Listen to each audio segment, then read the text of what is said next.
Welcome back to Sledgehammer Horror, guys. I am Ken Sledge. And I'm Ashley Sledge. And let's talk horror. Today we're going to do our spoiler review on Maxxxine.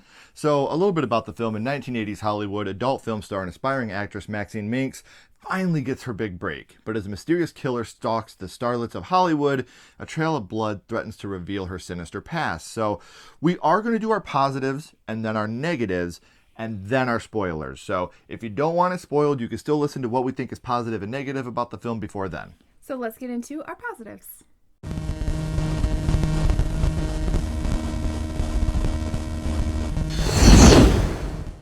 Some of our positives, the cast was great. Kevin Bacon, he did amazing. He really did steal the show. I loved his character in this movie. Obviously, Mia Goth, she's like a goddess. She's top notch, amazing. Really loved her in this. I loved her in the entire trilogy, but she's definitely a goddess in horror. Yeah, she is. And there's genuinely funny moments in this film. Sometimes you feel like with a movie like this, they're pushing too hard to be funny. These came off as natural and had me really laughing throughout the entirety of the film.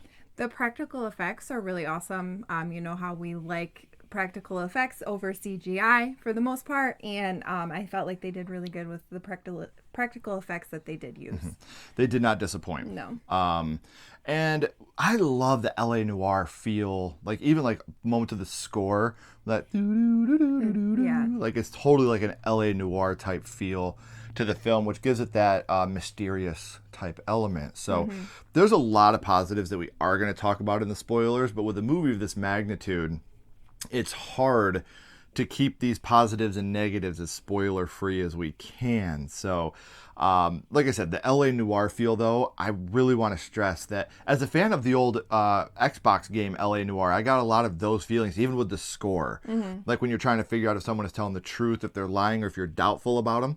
I felt a lot of that in the score of this film. It definitely made it feel more mysterious, for sure. Yeah, absolutely, with the score. Nailed it with that. Especially when you have a sleazy private investigator that's here to ruin your past and ruin your future and dig up your past for everybody to see. Loved Kevin Bacon's character in this film. He was so great. So those are some of our positives, but let's get into some of our negatives of Maxxxine.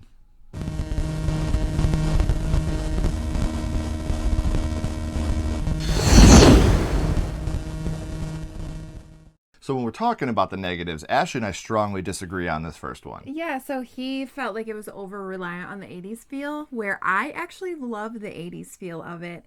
And, you know, all the different costumes and how they made LA look. Like, I really liked it. I thought they did really great. See, and I'm fine. Hollywood looked like it was from the 80s. I'm fine with all that. All that I'm fine with. But what every turn you're getting an ad from the 80s or a movie from the 80s, or it's just like, we get it. The movie takes place in the 80s, and I know I talk about this all the time, but if you want to know the right way to do this, go back and look at Summer of 84. They don't over-rely on the fact they're in the 80s. The movie takes place in the 80s. Yeah. We know it takes place in the 80s, but they don't got to keep beating us over the head with the fact that, hey, you're in the 80s, guys. Guess where you're at. You're in the 80s. Where I think it's different is that one was kind of like in a rural town. You weren't in Hollywood where Hollywood's flashy and it's constantly being thrown in your face. And so we're in the 80s. This is what happened in the 80s in Hollywood. So, right. And I get it. And as, like I said, we're never going to agree on this one. No. Never. So this one could be a positive and a negative because I feel like it was way over-reliant on the 80s on who you are. aesthetic. There's a lot of on-the-nose shit with the Hollywood stuff that is still going on today that I feel like Ty West... And again, I don't mind the political undertones. I don't mind a movie having a message, but when you're beating me over the head with, what Hollywood does to children and stuff like that, it's like... yeah, we get it. It's terrible. And horror movies are bad. Yeah. They're bad. And a lot of meta references that I feel like you didn't get a lot of throughout X and Pearl, which is fine. It's fine to, shake things up. But a lot of the on the nose and meta references, and we'll talk especially about one of the meta references in our spoilers, but to me it was just like, tone it back just a little bit, Ty. Just for my liking. There's a lot of deaths that were off screen. The ones that we did get on screen were awesome. So good. Yeah, but there were a lot off screen that I wish we could have seen a little more of. And I think it's because the ones on screen were so damn good Yeah. that we wanted more of them. So, like, the on-screen kills are, whew, but we wish that there was more of them, because there's a lot of people that die off screen in this film. We're going to talk about this a lot more in the spoilers. I hate the twist on the Night Stalker. The Night Stalker twist. I fucking hate it. I hate it. I hate it. I hate it. And you rewind to certain points in the movie, and it makes it way more uncomfortable. It does make it odd. Definitely an odd choice, but there's a lot of underdeveloped characters too. You know, you get them for a scene and you introduce them just to kill them. Then they're dead. Yeah, so they're just meat bags, pretty much. And again, I hate to keep going back to the other parts of the trilogy. I felt like everybody we got introduced to throughout X and Pearl, you actually felt for. They were actually fleshed out, and a lot of characters cared about them. Weren't. Yeah. And in this movie, they were like, here they are. Here today, gone tomorrow. Here's your meat bag that we're going to kill off. Yep. So those are some of our negatives. And now, guys, we are going to get to the spoilers. So if you haven't seen it, please go watch this movie. It is still a phenomenal film. And I can't wait to talk about the spoiler parts and how we love and dislike some of them. But please go see the film and then come back and check out our spoilers of Maxxxine.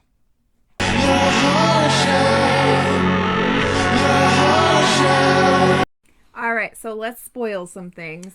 We're starting off hot. We are starting off hot. There is a part where Maxxxine stomps this guy's balls. Like, literally, he was trying to corner her in an alleyway, and she took him by surprise. Yeah, she had a gun. She did have a gun, and she tells him to get naked, and she stomps. Well, first she makes him get on his knees and perform fellatio. Yes, to on her gun. Her gun. And then she stomps his balls out, like literally. And I don't even have balls, and it hurt me. I do, and it hurt me too. It was brutal. We talked about characters that didn't get fleshed out. You get Amber and Tabby, and you don't get to see their deaths. All you see is they're found in a graveyard with satanic symbols branded onto them. And again, characters that like you see for one scene, you know, hey, you want to come to a party with us, Maxxxine? No, we're okay. All right, see ya. Hey, Maxxxine, I'm going to this party up in the hills, which does come back into play later. So I get it. But, you know, for these characters, you could have at least flushed them out a little bit, you know. We got to see one of their boobies, but that's about all you get out of them. We got to see both of their boobies. Oh, we did get to see both their boobies. Yes. Well, we got to see their boobies. So there's that. You get that. And we find out that Maxxine's real name is Maxxxine Miller. She's going by this, well, she's kind of running from, you know, what happened. So she's Pearl. Maxxxine Minx because that's the perfect porn name. Yes. She shags like a minx. That's Austin Powers reference. Sorry.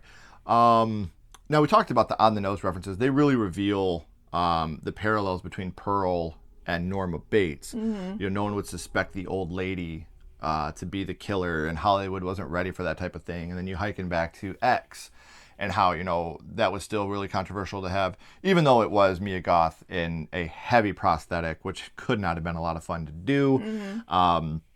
You know, becoming Pearl and her sex drive and her ability to kill and what she's able to do. And really, they really push it to be on the nose of Pearl and Norma Bates being one and the same. And you even have Maxxxine looking up at the Bates Motel during this moment and seeing Pearl in the window.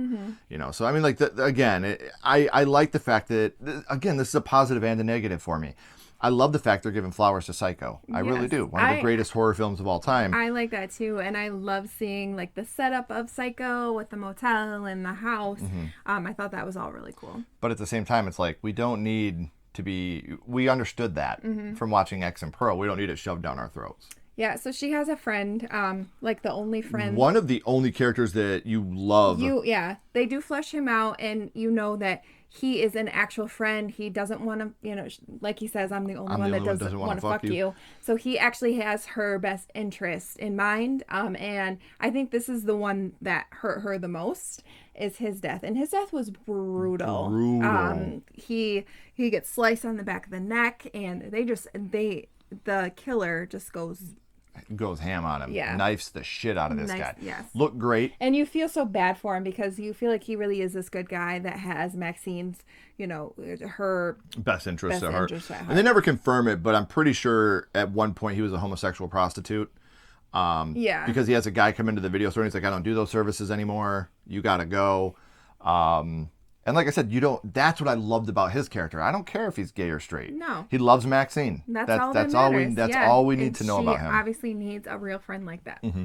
So Kevin Bacon, his point in this movie is he is a private detective that was hired to find Maxxine. Mm-hmm. And he knows what she did back at the farm. He sends her the tape where she watches and sees all the police video. He's a douchebag.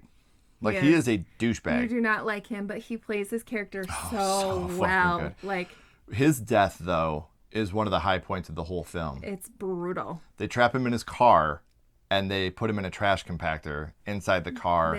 They stamp him. And what I love about him is you never know what this guy's about. Like, he's so mysterious. Like, when he first meets Maxxine, he's like, I'm an atheist myself.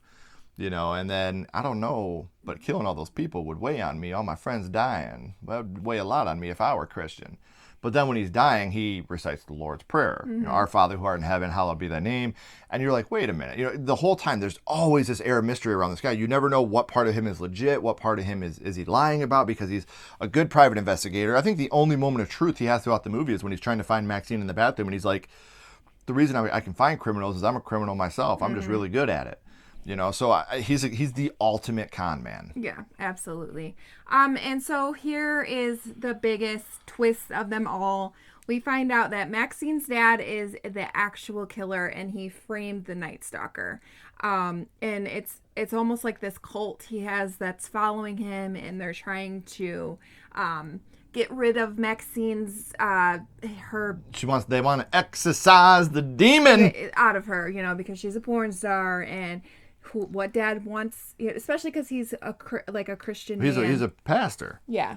And so we find out that this cult has been trying to trap her down so they can exorcise Maxxine and make her pure again.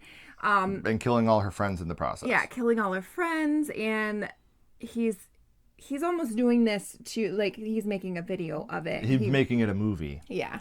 So it's fucking stupid. It really, I hate this part. This part really. And then you rewind, there was one part where he went into one of her peep shows and is watched her do a peep show, sexy dance, and it's like that's your daughter, man. Yeah, that's weird. He's mad while he's doing it. Dude, you just literally paid to go do it. You knew who she was. You knew what she was doing. Right. What the fuck are you mad about? You did this. But yeah, I'm not a fan of this killer reveal. I know a lot of people are. I did not dig it at all. We do see that Molly, who was genuinely trying to help Maxxine as well, she was dismembered. She was another actress that was She was in the Puritan Part 1, and she was going to have a flashback in the Puritan Part 2. So she was trying to help Maxxine and giving her pointers. Yeah, pointers and stuff like that. Well, she gets dismembered and put in a suitcase, which, again, I really wish we could have seen on screen. Her falling down the stairs with all of her body parts was freaking awesome. Yeah. And she had her iconic face. Yes. Which I felt was a nod to Felissa Rose. Yeah. The Sleepaway Camp. Which I thought was a really cool homage to one of the best, underground scream queens in the world, and Felissa Rose, one of the sweetest people in the world. She deserves some flowers too. So I felt, and this is just Ashley and I can't speak for anybody else, especially I can't speak for Ty West and the genius that is him, but I feel like that was an homage to Felissa. Yeah. And then there's a point where, because Maxxine's tied to a tree, she gets out and falls into the pool. Swimming pool. Yeah. And one of the cult guys is trying to get her, and she takes her knife and literally sticks it up his nose, and the blood is all coming out into the water. Like we said, the on-screen kills are so good. We wanted more of them. Awesome. And this third act is very action-packed. It's got a police chase, a lot of gunfire. Very action-packed third act, which was fun. It was a fun third act to watch. Really reminded me of some of the action-packed scenes in X. So when you get these action-packed scenes, I feel like that to me was the best part of the third act. The whole reveal and all that, I was just like, get the fuck out of here. But the rest of it, I loved the action-packed third act. After the reveal, it was awesome. It really was. And then Maxxine, she runs up the Hollywood sign, and she kills her dad. She shoots him in the head with one of the cops' guns, or one. I think it was one of the cult shotguns. Yeah, guns, and literally just splatters her dad's face. And the practical effects here looks really awesome. You gave me what I wanted, Daddy. Divine intervention. Boom, and blows his head off. And his head just looks great. And then, they're making the Puritan 2, so they could continue the story if they wanted to, or they could just leave it as one of the absolute best horror trilogies of all time. So, like the title says, not only is this a Maxxxine review, but we're also going to rank the Ti West trilogy in our own opinions. And like I said, this to me is one of the best horror trilogies of all time. So there's really not a bad right. There's not a bad movie, but obviously there's going to be ones that you like more than the others. There's going to be a last place. Yeah. And for me, that's Pearl.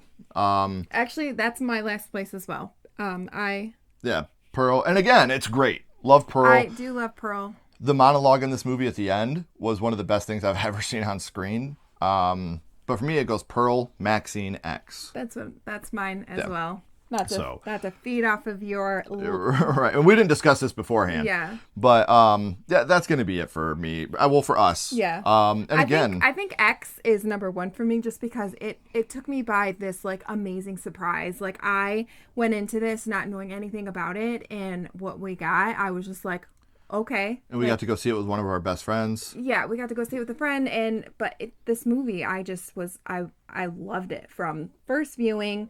So that's why that one's number one for me. Mm-hmm. And again, it has more of what I look for in a film. Yeah. And old ladies I could trying see to fuck people. Right, exactly. That's what he likes. I could see anybody having any ranking of these films and being like, I get it. I totally understand. Yeah. So let us know in the comments, guys. What did you think of Maxxxine? What is your ranking of this amazing Maxxxine trilogy, Ti West trilogy, however you want to say it, Pearl trilogy, however you want to say it? What is your ranking? We would love to know how close we are to what you guys are. So if you haven't already, please like, comment, and subscribe. It really does help build the channel more than you know. And follow Sledgehammer Horror on social media. Our links are in the description as well. But until next time, keep talking horror. Stay who you are. And we'll see you guys soon.